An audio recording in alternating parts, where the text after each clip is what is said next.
Hello everyone, আজ আমরা ABTA মাধ্যমিক টেস্ট পেপারস 2023-24 161 পেজে ভৌতবিজ্ঞানের যে প্রশ্নপত্রটি আছে তার বিভাগ ক এবং খ এর প্রশ্নগুলির সমাধান করব। বিভাগ ক বহু বিকল্প ভিত্তিক প্রশ্ন। প্রথম প্রশ্নের উত্তর হবে সর্বাধিক গ্রিনহাউস প্রভাব সৃষ্টিকারী গ্যাস হল কার্বন ডাই অক্সাইড। নেক্সট, 8 গ্রাম অক্সিজেন গ্যাসের অবস্থার সমীকরণ হল PV = RT/4। কারণ আমরা জানি গ্যাসের মোল সংখ্যা N = W/m, যেখানে W হচ্ছে গ্যাসের ভর এবং m হচ্ছে গ্যাসটির আণবিক ভর। অক্সিজেন গ্যাসের আণবিক ভর 32, ফলে 8 গ্রাম অক্সিজেন সমান 1/4 মোল অক্সিজেন। আদর্শ গ্যাসের অবস্থার সমীকরণ হল PV = nRT। n এর মান 1/4 বসালে হবে RT/4, অর্থাৎ 8 গ্রাম গ্যাসের অবস্থার সমীকরণ হল PV = RT/4। নেক্সট, পৃথিবীর লোক সংখ্যা যদি 7 × 10⁹ হয় তবে পৃথিবীতে কত মোল লোক আছে তা হল 1.16 × 10⁻⁻14। কারণ আমরা জানি কোনো সংখ্যা থাকলে মোল সংখ্যা নির্ণয় করতে হলে অ্যাভোগাড্রো সংখ্যা দিয়ে ভাগ করতে হয়। প্রশ্নে বলা আছে পৃথিবীর লোক সংখ্যা 7 × 10⁹।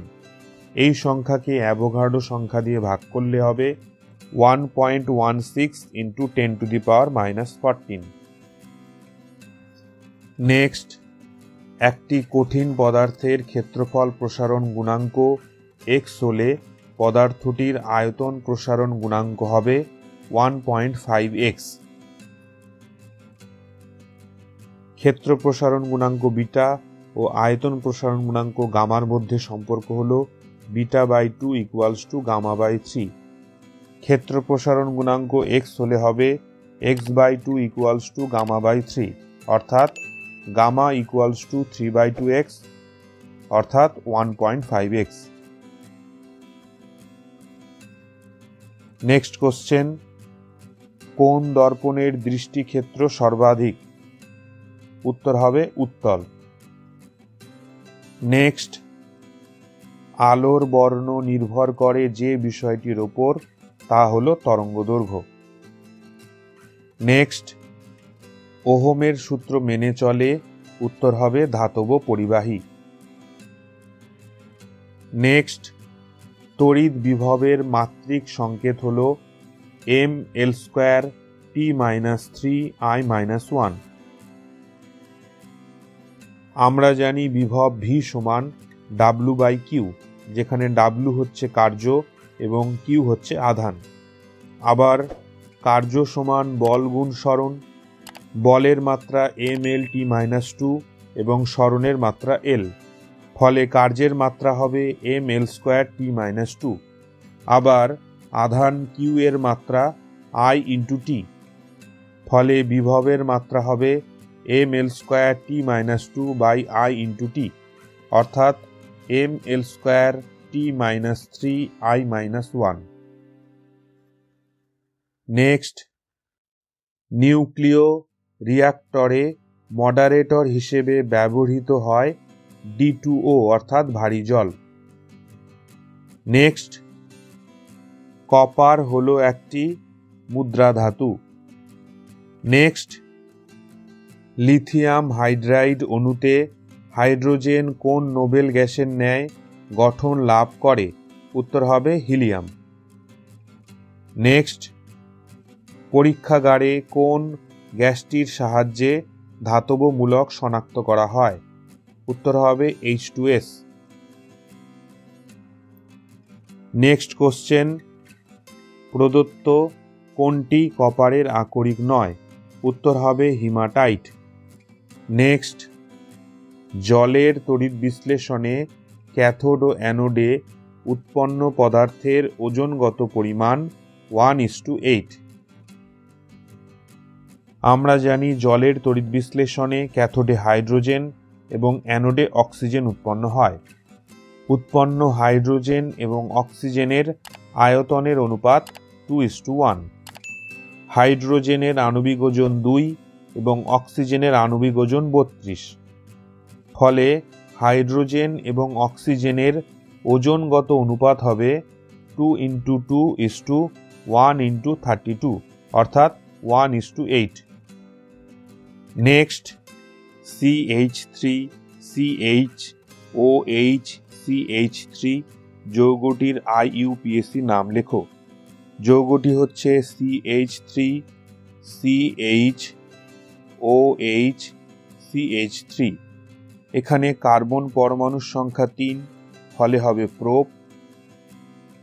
কার্বন পরমাণুগুলি পরস্পরের সঙ্গে সমযোজী এক বন্ধন দ্বারা যুক্ত, ফলে হবে N।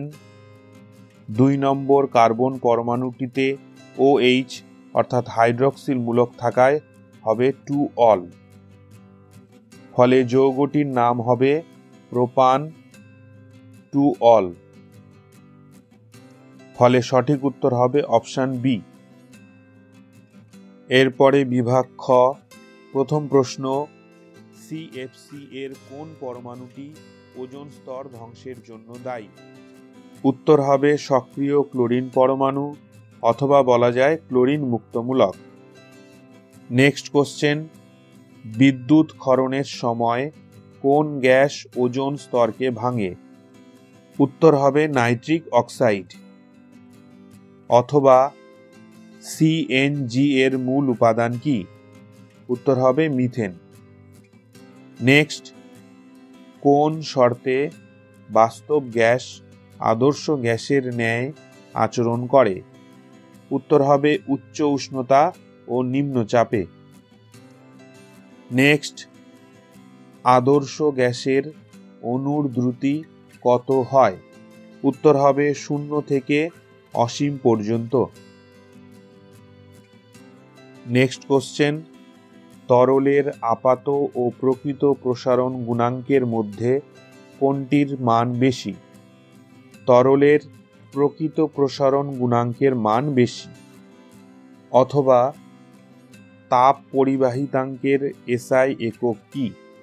তাপ পরিবাহিতাঙ্কের SI একক হবে watt per metre per kelvin. Next question, অবতল দর্পণ কখন একটি বস্তুর অসৎ বিম্ব গঠন করে? উত্তর হবে বস্তু যদি দর্পণের ফোকাস ও মেরুর মধ্যে অবস্থিত হয়। নেক্সট কোশ্চেন, জলের মধ্যে বায়ুর বুদবুদ কি ধরনের লেন্সের ন্যায় আচরণ করে? জলের মধ্যে বায়ুর বুদবুদ দেখতে উত্তল লেন্সের মতো, কিন্তু এক্ষেত্রে বুদবুদের পারিপার্শ্বিক মাধ্যম অর্থাৎ জলের প্রতিসরাঙ্ক বেশি হওয়ায় এটি অবতল লেন্স অর্থাৎ অপসারী লেন্সের মতো আচরণ করবে। নেক্সট কোশ্চেন, উষ্ণতা বৃদ্ধিতে রোধ কমে যায় এমন একটি পদার্থের নাম লেখো। উষ্ণতা বৃদ্ধিতে সাধারণত অর্ধপরিবাহী রোধ কমে, যেমন জার্মেনিয়াম এবং সিলিকন। নেক্সট কোশ্চেন, -1 কুলম আধানে ইলেকট্রন সংখ্যা কত?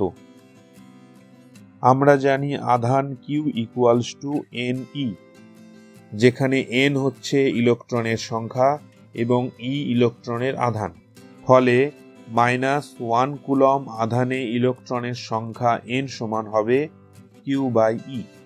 এক্ষেত্রে আধান সমান 1 কুলম এবং আমরা জানি ইলেকট্রনের আধানের মান 1.6 × 10⁻⁻19 কুলম, অর্থাৎ ইলেকট্রনের সংখ্যা হবে 6.25 × 10⁻18T।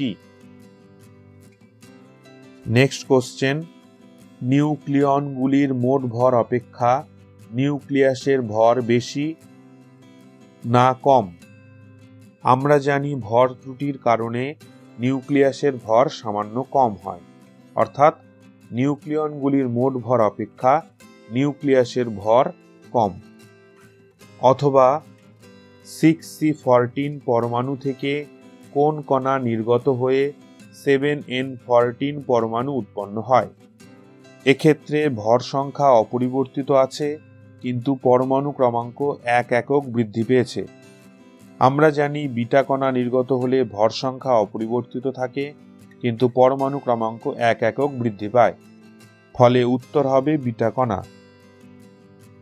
নেক্সট, বাম স্তম্ভের সঙ্গে ডান স্তম্ভের সামঞ্জস্য বিধান করো।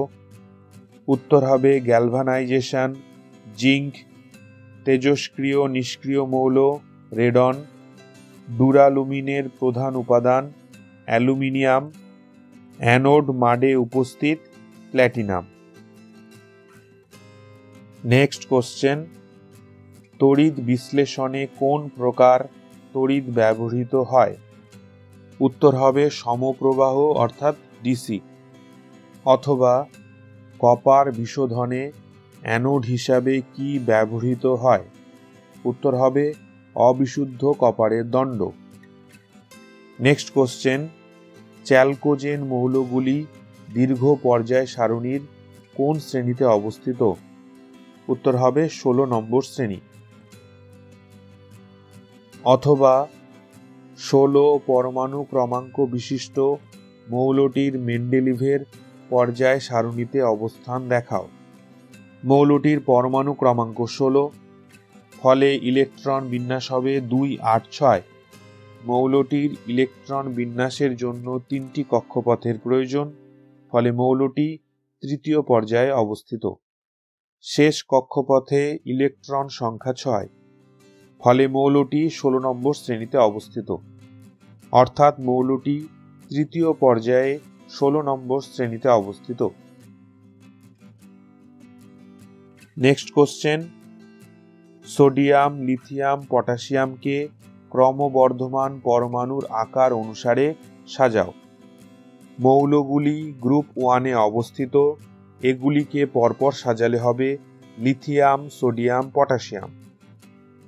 আমরা জানি পর্যায় সারণীর শ্রেণী বরাবর ওপর থেকে নিচে গেলে পারমাণবিক ব্যাসার্ধ বৃদ্ধি পায়। ফলে মৌল তিনটিকে ক্রমবর্ধমান পরমাণুর আকার অনুসারে সাজালে হবে lithium, sodium, potassium. Next question, smelling salt তৈরিতে কোন গ্যাসটি ব্যবহৃত হয়? উত্তর হবে অ্যামোনিয়া। অথবা একটি গ্যাসীয় পদার্থের নাম লেখো যা ঠান্ডা জলে দ্রাব্য কিন্তু গরম জলে অদ্রাব্য। উত্তর হবে hydrogen sulphide. Next question, nitrogen অণুর মধ্যে কয়টি নিঃসঙ্গ ইলেকট্রন জোড় আছে? নাইট্রোজেন অণুর গঠন ভালোভাবে লক্ষ্য করলে আমরা দেখব প্রতিটি নাইট্রোজেন পরমাণুতে এক জোড়া করে মোট 2 জোড়া নিঃসঙ্গ ইলেকট্রন জোড় আছে। ফলে উত্তর হবে 2 জোড়া। নেক্সট কোশ্চেন, একটি প্রাকৃতিক পলিমারের উদাহরণ দাও। উত্তর হবে সেলুলোজ অথবা প্রোটিন। নেক্সট, বিভাগ ক্ষয়ের শেষ প্রশ্ন, ইথানল ও ডাইমিথাইল ইথারের মধ্যে সম্পর্ক কি? ইথানলের সংকেত CH3CH2OH এবং ডাইমিথাইল ইথারের সংকেত CH3OCH3। ভালোভাবে লক্ষ্য করলে আমরা দেখব যৌগ দুটির প্রতিটির সাধারণ সংকেত C2H6O। ইথানলে কার্যকরী মূলক হচ্ছে OH এবং ডাইমিথাইল ইথারে কার্যকরী মূলক O। অর্থাৎ ইথানল ও ডাইমিথাইল ইথার পরস্পরের কার্যকরী মূলক ঘটিত সমাবয়ব যৌগ।